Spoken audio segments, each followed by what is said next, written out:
Real Madrid dan juga PSG siap mengkudeta transfer Barcelona. Kita bahas gimana nih Sen? Headline beritanya, Florentino Perez siapkan 2 transfer besar sekaligus. Joao Neves dan Alessandro Bastoni masuk radar.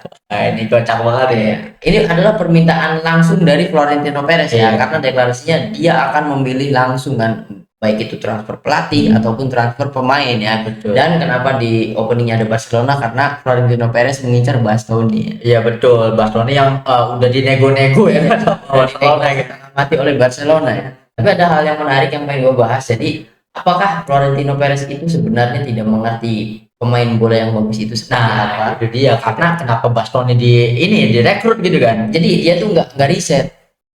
Perez tuh. Coba cari Barcelona ngincer apa? Udah kita ikutin gitu. Dia nggak riset sendiri. Jangan pikir-pikir, waduh Barcelona ngincer Barcelona berarti ada something spesial ya. Soalnya dia belajar. Waduh, karena setiap pembeliannya pasti ngancurin Real Madrid. Betul, Jadi betul. kita hambat sebisa mungkin gitu. Betul. Ibaratnya sama seperti dulu Kubo ya. Kubo juga dibajak apa segala macam. Tapi ini saya kan setelah Barcelona ujung-ujung nggak ada angin nggak ada hujan ya, langsung menego Alvarez dengan uang cash. Terus Anthony Gordon apalagi sekarang sudah tinggal check up dan sudah deal kan? Iya, banget sudah ngopi sama Deco kan. Betul, udah ngopi sama Deco, bahkan klausul terakhirnya itu 80 juta ya. 80 juta itu karena yang tadinya 100 juta ya. Yang tadinya 100 juta bisa dinego. Nah, ini juga memunculkan kepanikan dari klub-klub lain. Salah satunya adalah Real Madrid dan juga PSG itu sendiri dan iya, paling jelas apa yang dijual Barcelona. Ya jelaslah Barcelona itu menjual mimpi. Betul. Sama seperti ke Lewandowski. Lewandowski kan mimpi sok main di Barcelona, lu pasti dapat Ballon d'Or. Iya. Dijual gitu. Ansu Fati pakai nomor 10 the next Messi gagal. Betul. Dan walaupun Lewandowski secara karir tidak gagal ya dengan Barcelona, tapi kan tetap tidak mendapatkan Ballon d'Or gitu kan. Kan banyak sekali kan yang ngomong pemain-pemain itu seperti Bellingham yang sekarang di Madrid, Mbappe suatu saat bahkan Little Hitler Bayern Munchen kan suatu saat saya ingin bermain untuk Real Madrid, ada reason. Kenapa ya? Karena klub dengan 15 UCL-nya. Kalau ke Barcelona apa gitu? Gitu kan. Nah, itulah yang membuat klub-klub lain itu petingginya heran gitu. Apa sih yang dijual Barcelona kepada para pemain sehingga pemain itu gak apa-apa dinego gitu. Iya betul, apalagi Anthony Gordon itu kan sempat diincar sama Bayern Munchen ya, bahkan dengan klausul yang lumayan 100 jutaan kan nyampe. Bahkan Manchester United ya ngincar Gordon juga kan. Nah, tapi ngomong-ngomong dalam rumor transfer ini ada dramanya Sen kali ini Sen. Jadi kenapa Barcelona ujung-ujung langsung mendatangkan Anthony Gordon yang diincar Bayern, lalu langsung deal-dealan untuk Julian Alvarez dengan market value 100 juta ya kan. Jadi ini semua itu muncul setelah presiden klub Bayern Munchen mengeluarkan statement di mana tentang Harry Kane. Seperti kita tahu Harry Kane itu kan cuma 60 juta ya harganya ya, relatif murah karena memang secara usia. Tapi naik pasti naik, harganya naik sekarang. Jadi ibaratnya setelah Barcelona berusaha untuk mendatangkan Harry Kane sampai disindir, ini bukan sindir ya, kayak bercandaan lah, guyonan doang dari presiden Bayern Munchen bahwa gak mungkin lah Harry Kane ke Barcelona, orang Barcelona gak punya duit. Nah, mungkin atas sentimen itu sedikit sakit hati kan, Barcelona langsung melalui agennya langsung membajak transfer Gordon ke Bayern Munchen. Ya hebat ya, membajak tapi tidak punya duit. Tapi dengan sudah dealnya Gordon, artinya Barca sudah siap menyiapkan uang 80 juta karena sudah deal ya. Nah, menurut gua hal ini berpengaruh dengan transfernya atau keinginan Barcelona untuk mendatangkan Julian Alvarez. Betul. Kabarnya Julian Alvarez ingin ditikung lagi kan oleh Saint-Germain ya. Kabarnya setelah berita muncul Barcelona itu menawar Julian Alvarez dengan 100 juta, PSG dengan uangnya datang menawarkan 120 juta plus 2 pemain gratis. Anjir, ini bener-bener pukulan telak ya buat Barcelona ya. Jadi bukan buy one get two ya. Iya. Buy one lost two kan. Gitu. Kayak 2 pemain dan juga duit kan gitu. Bener. Ini udah pasti jadi pertimbangan Diego Simeone ya. Dan juga Julian Alvarez sendiri kan. Iya, dan bukan Diego Simeone. Diego Simeone itu tidak bisa campur tangan kan. Ini tentu saja ya dari kita tahu Atletico Madrid itu tim yang benar-benar ya pengen meraup keuntungan sebanyak-banyaknya. Ya siapa yang mau nawarin lebih gede dari nominal uang ya dilelang kan gitu Iya, ya. Sok dilelang. tarik, apalagi ditawarin 2 pemain gratis gitu. Iya, itu udah pasti untung banget ya dari Untung sisi banget kalau dari sisi bisnis kan gitu. Bawa 2 pemain gratis, kita kasih menit bermain selama 1 tahun sampai klausul nilai market value-nya terbit, dijual lagi kan Dijual untung lagi. uang cuma-cuma kan. Nah, Gitu. pinternya PSG Sen, ini kan dari sisi manajemen Atletico, dia bisa membujuk dari sisi Julian Alvarez Iya. karena dijanjikan akan diberikan gaji yang sama besar dengan Dembele yaitu Iya. 22 juta. Ini gokil banget sih. Iya. Dan Barca ya pasti nyerah lah. Pasti pusing ya. Jadi Iya. mungkin kemungkinannya seperti ini Sen, setelah PSG datang dengan angka 120 juta, ya kalau Barca tetap kekeh pengen datengin Julian Alvarez, ya harus mendatangkan proposal yang lebih besar lagi dong dari PSG. Iya, kabarnya 2 hari ke depan ya. 2 hari ke depan setelah ada rumor PSG, walaupun memang belum diberitakan oleh Fabrizio Romano kan Iya. masalah PSG nawar Alvarez ini, tapi sepertinya benar karena Barcelona setelah pengajuan pertama itu dia akan mengajukan surat resmi ya Iya. untuk menandatangani Julian Alvarez. Jadi untuk transfernya Julian Alvarez ini kembali ke Alvareznya sendiri. Iya. Milih yang mana? Oh iya, pilihan personal Iya, Alvarez ya. pilih PSG atau Barcelona kan gitu. Nah, sedangkan gue mau tanya, kalau menurut lu lebih baik ini kalau POV lu membaca Julian Alvarez ya, untuk karir Julian Alvarez selanjutnya, kalau menurut lu lebih baik Alvarez ini ke Barca atau ke PSG? Ya kalau untuk Alvarez sih kalau tujuannya untuk mendapatkan menit bermain, keduanya juga bisa ya. Oh, dua-duanya masih Iya. bisa ya. Masih Kalau oke. untuk berprestasi di Eropa ya ke PSG. Ke PSG ya, karena Iya. mungkin PSG ini bukan cuman kayak dapat hoki aja juara Liga Champions kemarin ya, sebenarnya. Bukan hoki dong. Karena memang ini era baru dari PSG di Iya. bawah tangan Luis Kalau Enrique. kalau hoki itu seperti Porto. Inter Milan sampai ke final. Iya, sampai ngelawan Bayern Munchen Iya. ya. Di next season ambruk, tidak Iya, akan knockout sama sekali. betul. PSG juara sekarang ke final lagi. Ke final lagi. Bukan hoki kan gitu. Ya memang karena Enrique-nya gitu Enrique-nya. kan. Dan apalagi kan Enrique masih sampai 2028 kan. 2028. Menurut gue sih ini kesempatan emas banget ya untuk Julian Alvarez gitu. Ya kalau misalkan saran gue untuk Julian Alvarez, kok ngomong ke Messi Nah. pasti milik Enrique. Mungkin langsung mungkin langsung japri ke Messi kan ya. Iya. Bang, gue dapet tawaran nih bang. Iya kan Enzo juga kan sama kan. Dia milih Iya. Chelsea itu saran dari Messi dulu Dari gitu. Messi. Nanya apalagi kan ada momen nih, ada momen TC Argentina kan. Iya.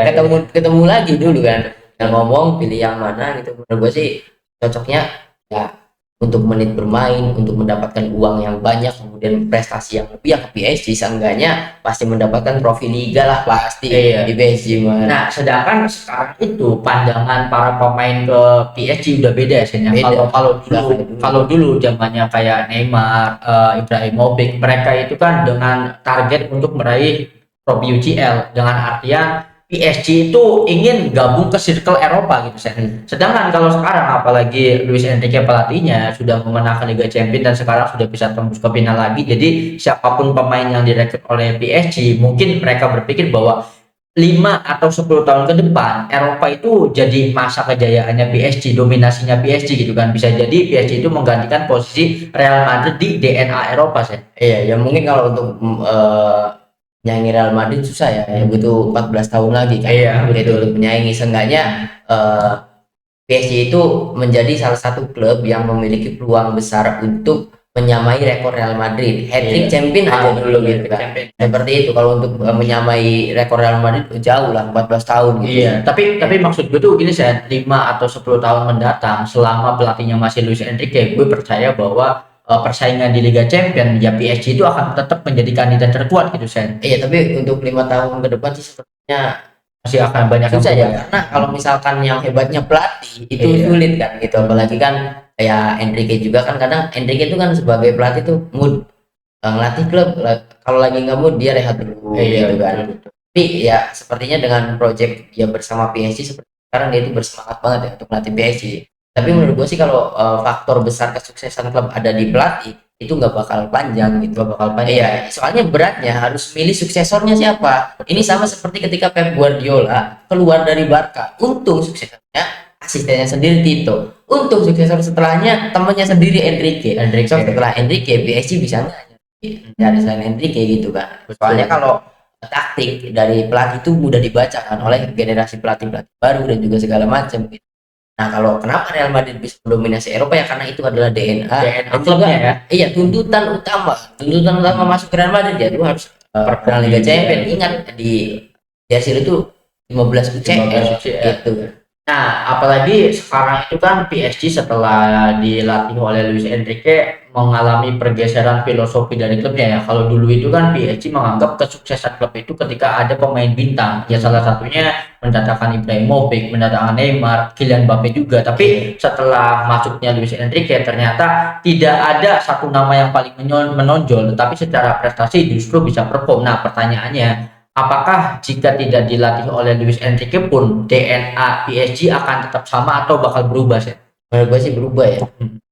Tapi bisa nggak berubah asal presidennya masih Nasser ya. Oh, masih ya Nasser. Soalnya Nasser kan mengerti apa yang dilakukan oleh Enrique. Jadi dulu PSG itu hanya mengerti kita datangkan pemain bintang pasti juara, tapi tidak dilihat dari unsur bisnisnya. Iya. Nah, ketika Enrique datang berprestasi iya, dan PSG menjadi tim paling sukses secara keuntungan, secara finansial keuntungan di seluruh dunia. Klub paling sukses itu PSG ketika PSG ditangani oleh Enrique. Nah, sebagai bisnismen pasti Nasser itu mikir, anjir, balancing itu perlu. Jadi kita berprestasi bisa dibarengi dengan keuntungan gitu kan, keuntungan yang bagus. Dan kita tahu setelah menjuarai Champions League, siapa pemain yang dibeli PSG? Bahkan hampir tidak ada. Paco doang ya. Iya, itu yang kepalanya kena Ken. Dan itu pun sama kayak Dou ya, ibaratnya mereka itu dibeli bukan sebagai status label bintang atau pemain yang sedang bersinar di musim itu ya, tetapi kan bisa dipoles sama Luis Enrique gitu. Iya, dan bahkan cuma Dou ya memang ada Skelia juga kan gitu. Cuma ya setelah itu benar-benar masih bisa bertahan dengan skuad lama. Kemudian sekarang masuk ke final lagi. Lihat setelah musim ini berakhir, setelah final Liga Champions berakhir, klausul rilis nilai pasar dari para pemain PSG itu meledak semua, dan ketika PSG memutuskan untuk jual itu untung banyak gitu, dan mereka berprestasi. Dan di tahun 2026 mereka melakukan regenerasi lagi, salah satunya dengan pembeliannya Alvarez gitu. Nah, ibaratnya kalau kita ngomongin sebagai pemain ya, kebanyakan ya mungkin Julian Alvarez itu ketakutannya adalah jika dia pindah ke PSG lalu ya kalau ada masalah internal dan akhirnya ditinggalkan oleh Luis Enrique, itu kan sebuah ketakutan ya, karena memang performa PSG itu ditopang banget sama pelatihnya. Apakah itu menjadi pertimbangan? Sedangkan kalau join ke Barcelona juga, Barcelona itu memang kalau untuk La Liga ada chance besar lah untuk memenangkan La Liga ya. Madridnya tak berdaya. Tetapi kan kita ngomongin tentang Liga Champions. Iya, betul.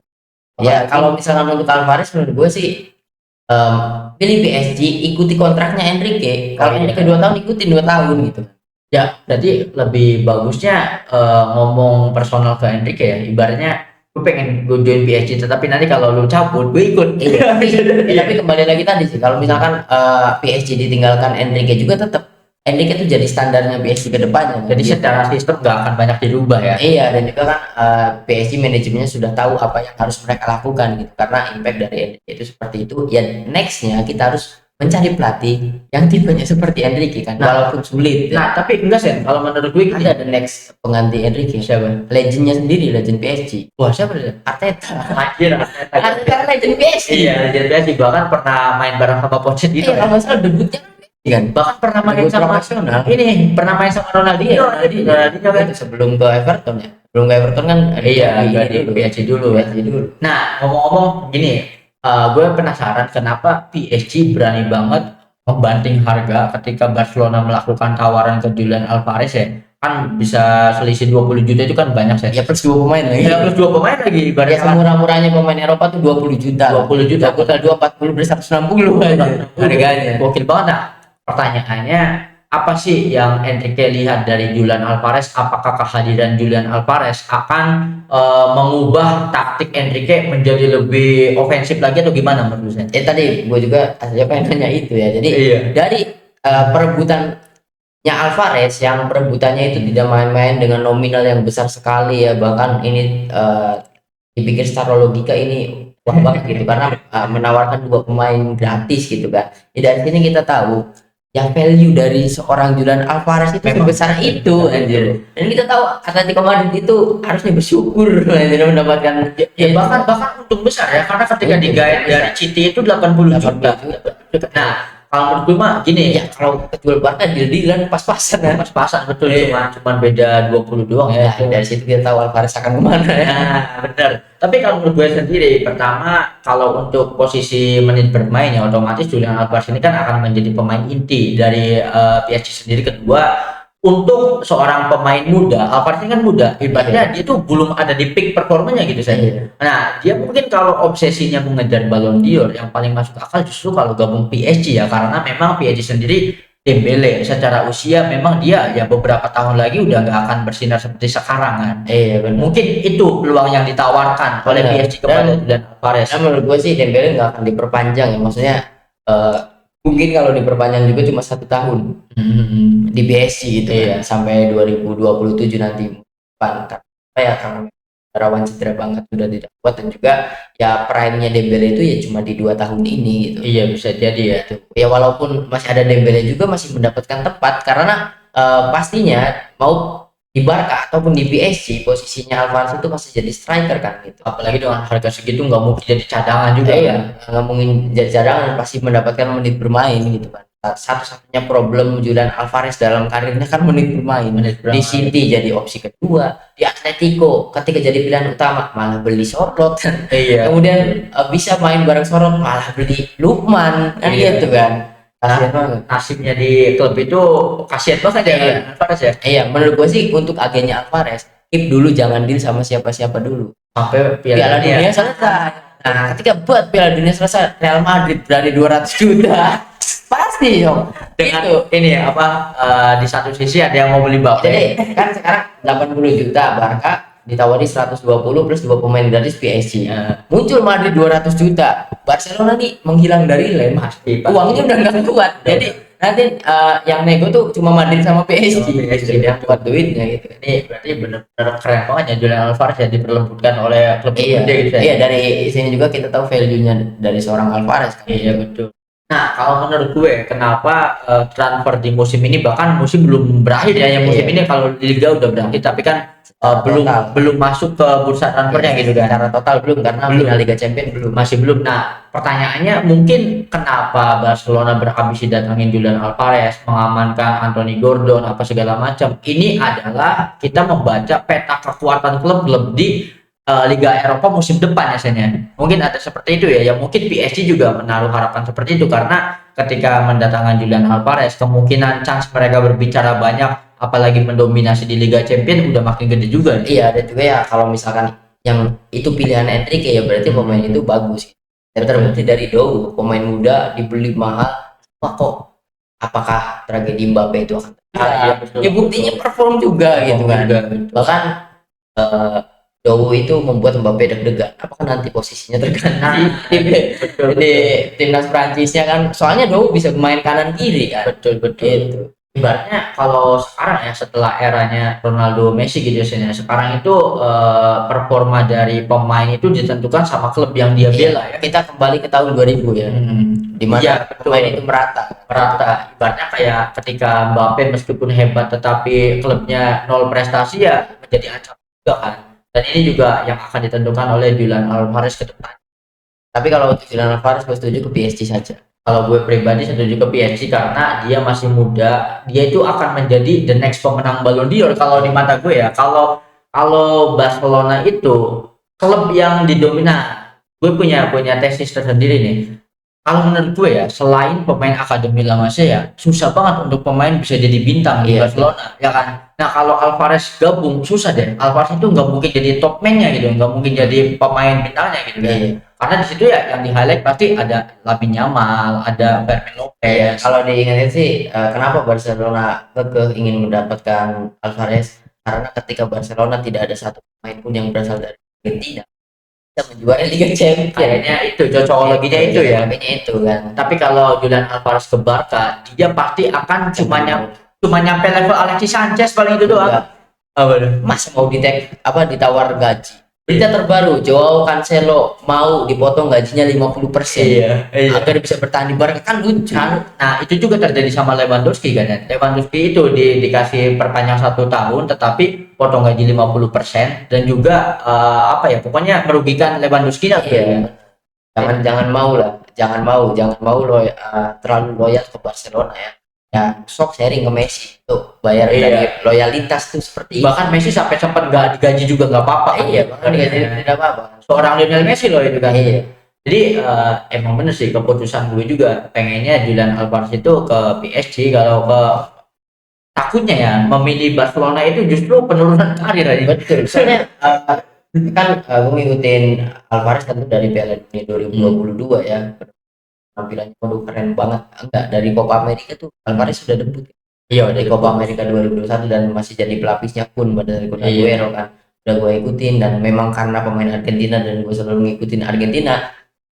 Kalau jeda internasional selesai, kembali ke klub, kasihan ngeliat Alvarez di Manchester City jadi sana. Nah, yang kasihan tuh ketika dia jadiin starter, di babak kedua diganti, dia emosi kan. Bahkan ada salah satu video ketika di Atletico ketika diganti, why always me, tapi dengan bahasa Latin kan. Gitu dan katanya kenapa selalu saya katanya gitu ya. Pemain lagi greget udah nyetak 2 gol diganti. Banget. Nah, ngomongin soal itu gue jadi kepikiran nih. Kalau menurut gue ya, jika Alvarez ini bisa konsisten dan nanti lebih memilih PSG, jangan-jangan Alvarez itu akan jadi legendnya PSG. Mending seperti itu. Jadi ibaratnya Iya, nggak ada opsi pengen keluar apa segala macam. Jadi bener-bener- legend generasi pertama yang sukses ya. Iya, karena di PSG itu kan ya akan ada satu nama yang bertahan lama gitu di PSG. Iya, dan menurut gua pemain seperti Kvaratskhelia itu pasti lama di PSG. Pasti Karena dia sudah dicintai oleh fans dan gitu dan udah merasakan atmosfernya di PSG gimana. Kemudian kan Nasser kan ketika PSG menjual Champions League dia itu kayak benar-benar orang kekirangan banget. Iya. Kemanapun skuad pergi dia ikutin, bahkan ke kereta juga dia ikutin Iya, kan. iya. Ke rumah makan dia ikut anjir, benar-benar kan dapat respect dari para pemain juga ya. apalagi fun fact-nya adalah Julian Alvarez itu kan tipe bahkan bisa dibilang tipe striker yang housefull ya karena Iya, dia betul. bisa mencetak gol di posisi apapun kan. Nah, sedangkan untuk PSG sendiri punya penyuplai handal yaitu Kvaratskhelia dan juga Dembele. Iya. Mungkin Luis Enrique memandang Julian Alvarez adalah sebagai missing puzzle untuk melengkapi skuad dari Iya, PSG benar. itu sendiri ya. Iya, dan apalagi mainnya kan total attack ya. Kalau misalkan PSG itu kan benar-benar semuanya itu ya total football lah, nyerang terus kan gitu dan kadang defend counter juga dan Alvarez itu cocok dengan skemanya Enrique ya. seperti ya kalau kalian lihat aja golnya ketika melawan Kroasia. Itu kan dari counter attack kan gitu. Iya, betul. Ya udah ke PSG aja, jangan sampai mau datang ke klub yang ya gaji lu dinego gitu. Nah, jangan-jangan ini adalah ambisi dari PSG untuk tema yang mereka butuhkan untuk bisa back to back 3 musim berturut-turut hat trick Iya. UCL kayaknya. Artinya ya kalau misalkan Alvarez ke PSG mungkinnya PSG punya chance tapi kita tunggu aja pertandingan final nanti PSG bisa back to back atau bisa back to back atau enggak ya. So, ibaratnya sudah kita bahas ya tentang ya, transfer kita setuju Alvarez lebih ke PSG ya. kita berdua Soalnya setuju. baik juga untuk Atletico-nya ya, untuk Iya. besar besar anjir bisa untuk besar dan pinter kan. Kalau nyuruh Alvarez ke Barcelona ya bunuh diri, masa memperkuat tim lawan terus dibantai iya dibantai lucu. Emang bener ya, dalam video kali ini kita sepakat dengan sebagaimana yang sudah kita bahas ya lebih baik sebagai baik untuk Atletico maupun baik untuk Julian Alvarez-nya ya, dia lebih baik ya ke PSG gitu kan. Nah, menurut kalian kalau kalian punya opini atau kalian punya argumentasi kalian sendiri tentang Julian Alvarez lebih baik ke Barca atau ke PSG, kalian bisa drop di kolom komentar. So, thank you banget yang udah nonton episode kali ini. Jangan lupa buat komen, like, share, dan juga subscribe tentunya. Sampai jumpa di episode selanjutnya.